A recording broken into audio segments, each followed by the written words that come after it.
Welcome to the Trinity College Open Day. I am Professor Graham Watson. I am the Science Course Director at Trinity. And what I'm going to do in the next 20 minutes or so is tell you a little bit about the general science intake into Trinity. And then during the rest of the day there will be presentations from the different areas of science to give you a bit more detail about their particular aspects of the course that they cover. So I'm going to just give you a general introduction to the way science works at Trinity. And I guess one of the things about science is that we have a science course office that I'm in charge of, and this coordinates the general science program, the TR071 science program, which we refer to as the Common Entry Science program. And what we do is we coordinate the programs from all the disciplines, chemistry, physics, the biology areas.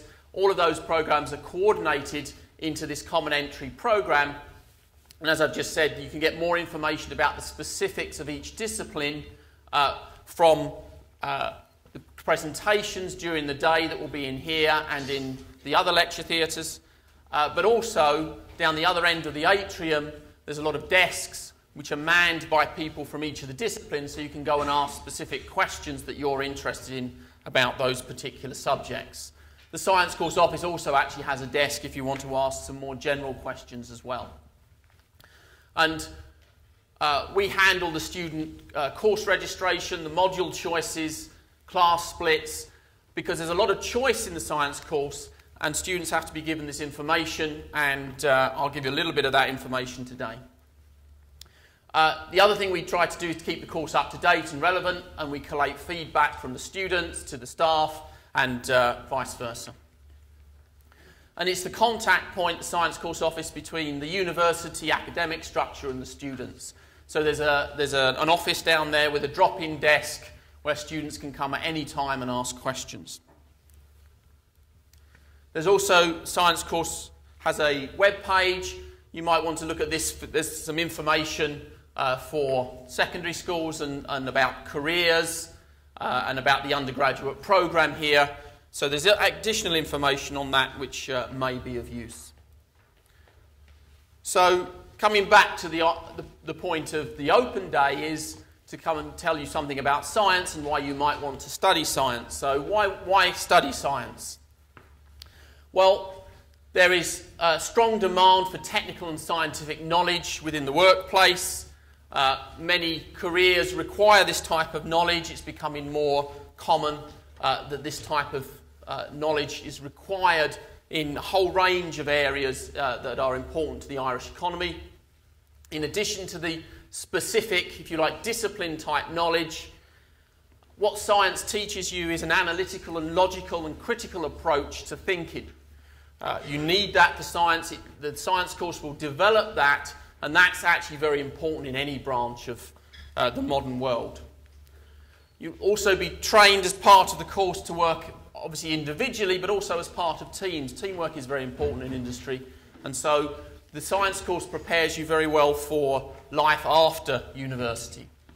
And obviously the changing environment requires increasing scientific knowledge for policy making, for environmental concerns, etc. And the career opportunities that a science degree actually opens up is extremely varied.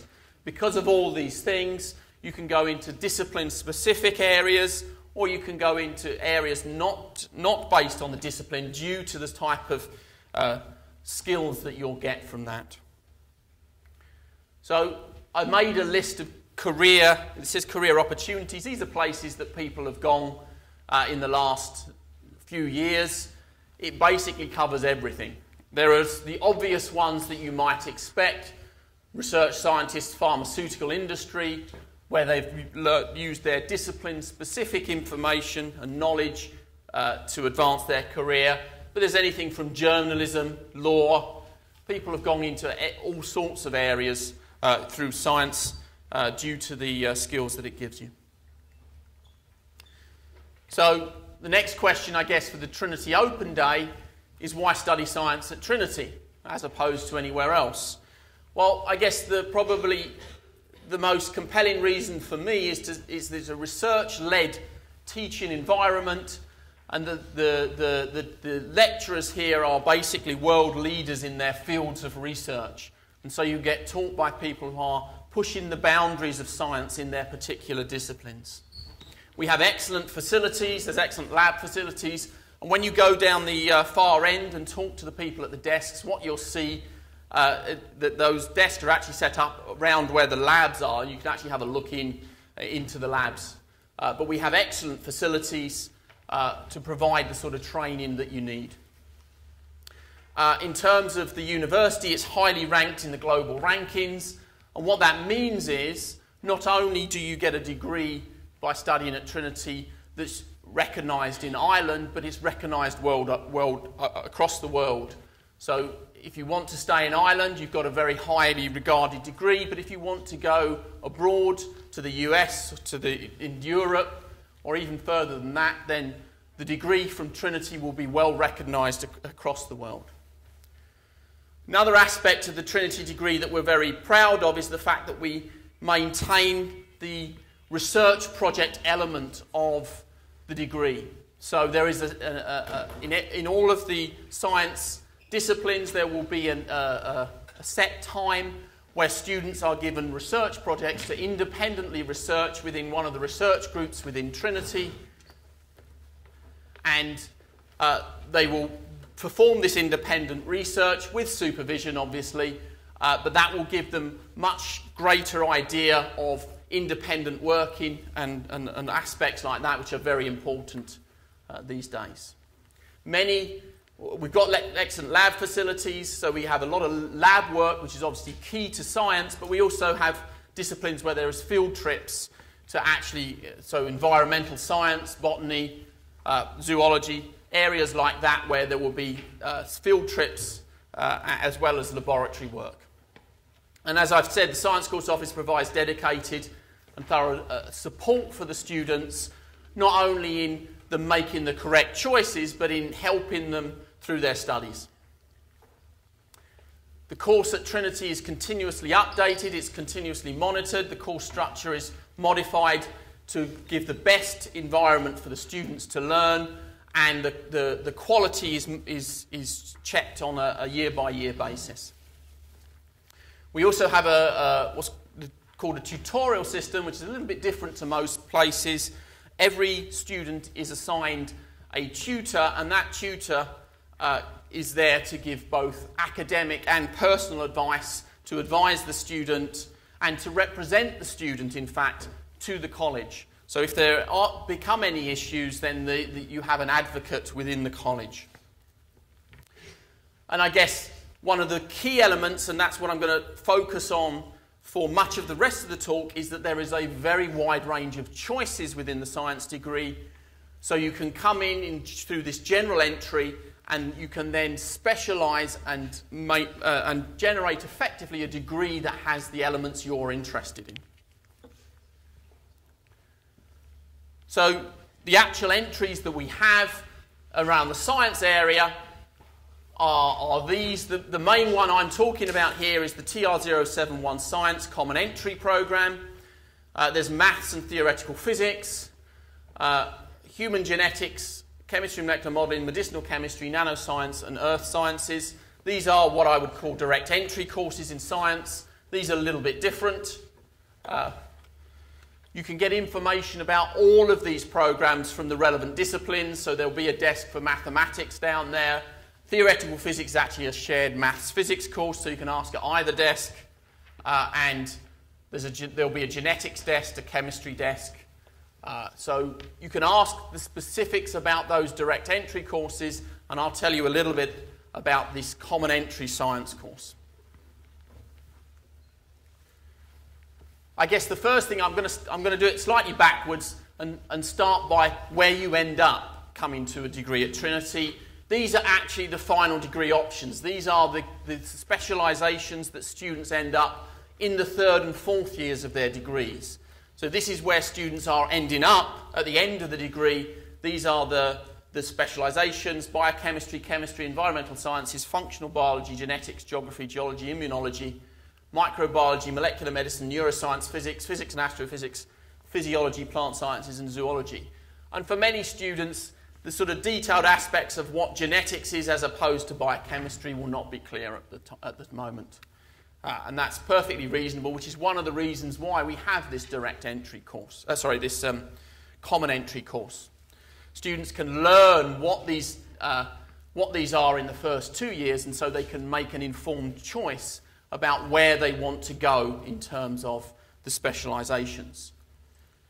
So what we do in the first 2 years is there's a whole set of modules which students can choose from. These are the first year modules. Students do 60 credits. You can see they're 10 credits each. There's 2 biology, 2 chemistry, 2 geography, a geology. There's actually 3 maths, although you can only actually do 2 of them. Physics and foundation physics. Again, you can't do foundation physics and physics.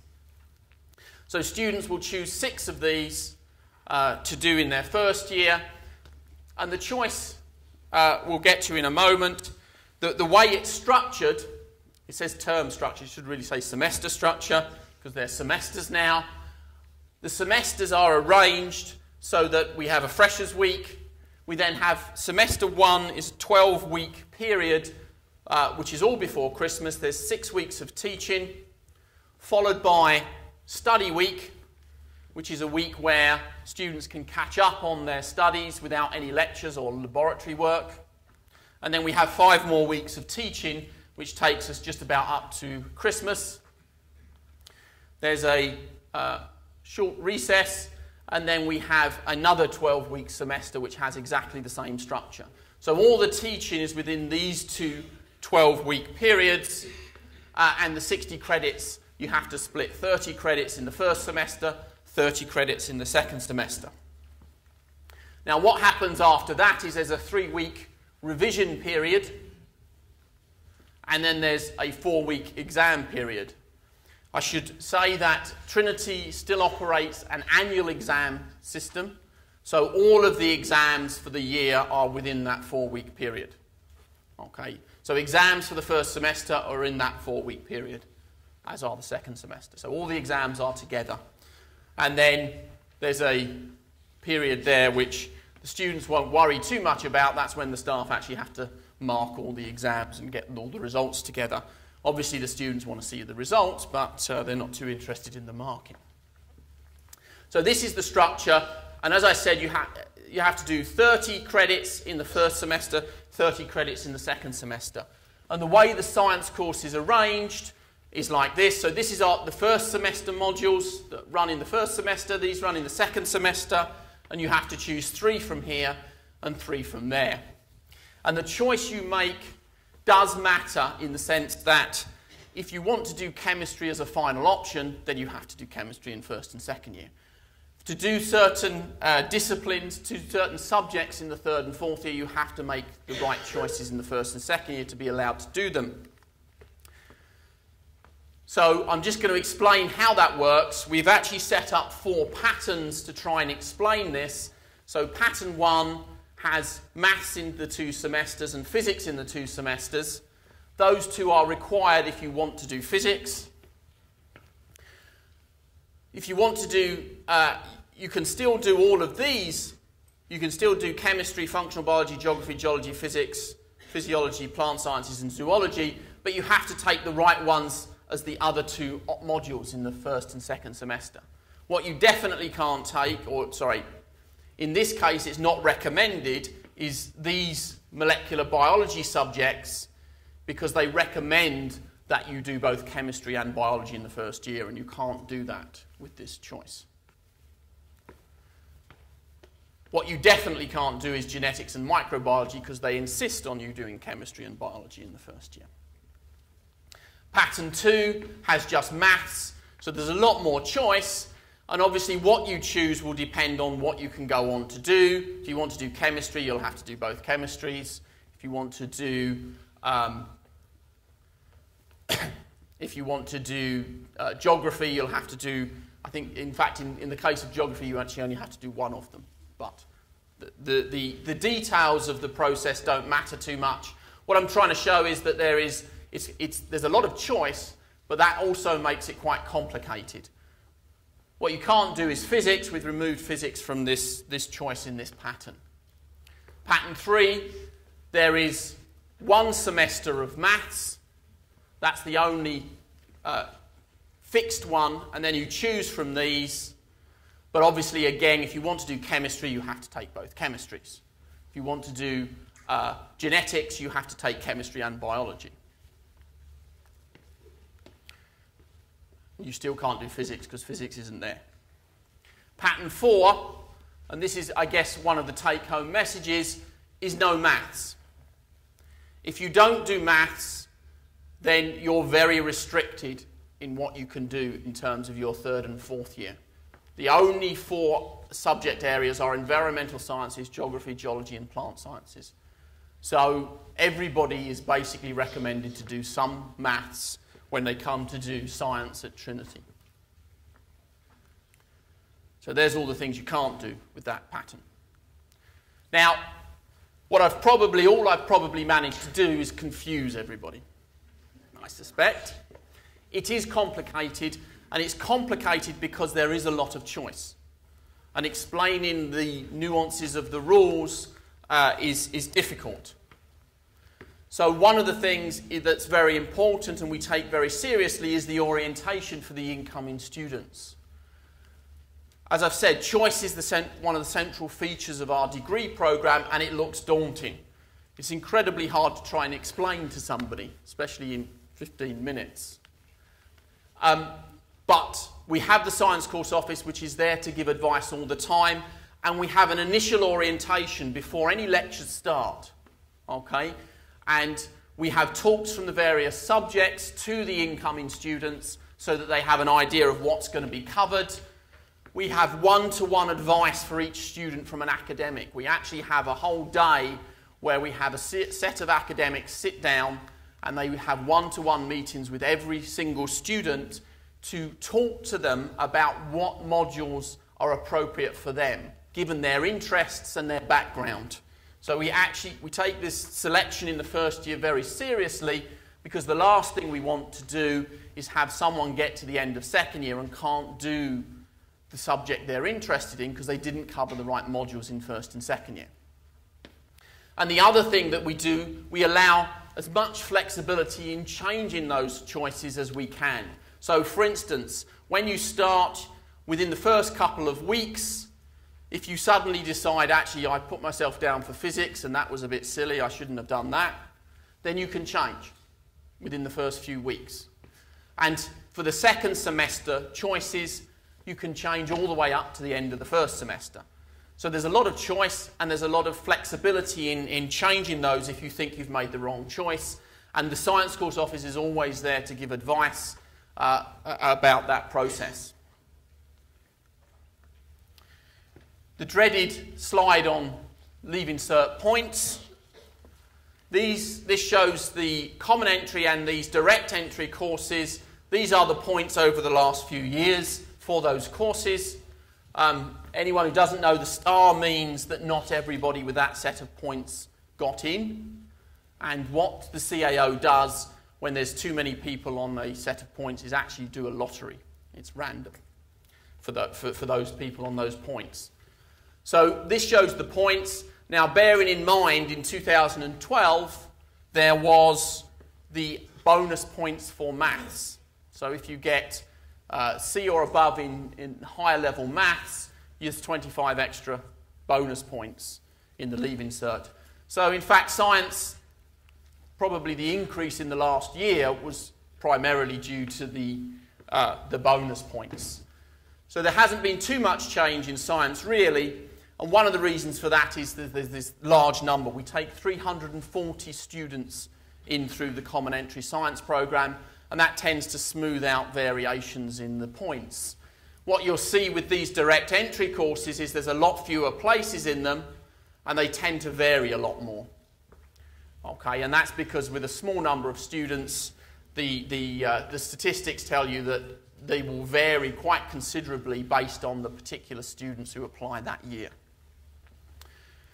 They do vary. You get some that are a little bit lower than science and some that are, well, human genetics is quite a lot higher than science at the moment.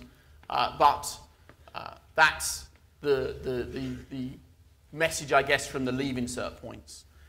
In addition to just the raw points, you have to meet the matriculation requirements of the university.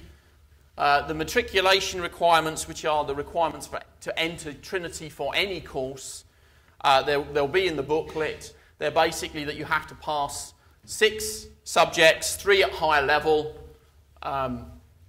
and you've got to have a pass in maths, English, and a non-English language. That's the matriculation requirements. Now, it'd be very hard not to make them and still get 500 points, really. In terms of science, there are additional requirements. So the mathematics requirement for science is higher than the general college requirement. You need grade C at ordinary or grade D at higher. And you also need 2 science subjects higher grade C or above. Now, the proviso on that is that if you get higher C in maths, you can count that as one of your science subjects as well. So that's the requirements to get into the course.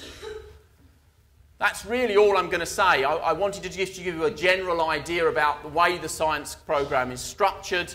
As I said, there's more talks today from various disciplines. So you've actually missed the start of the geography one, which is in the Jolie Lecture Theatre next door. In here at 10:15 there'll be a talk from the genetics department about genetics. And then at 11 o'clock in here is geology, 10:30 physics in the Jolie. I'm sure you've got the programme, but there's a whole series of talks during the day. As I said, go down the far end, talk to the people, get the information that you want. The last thing is, we're trying to operate a one-way system. So, when you leave, can you leave through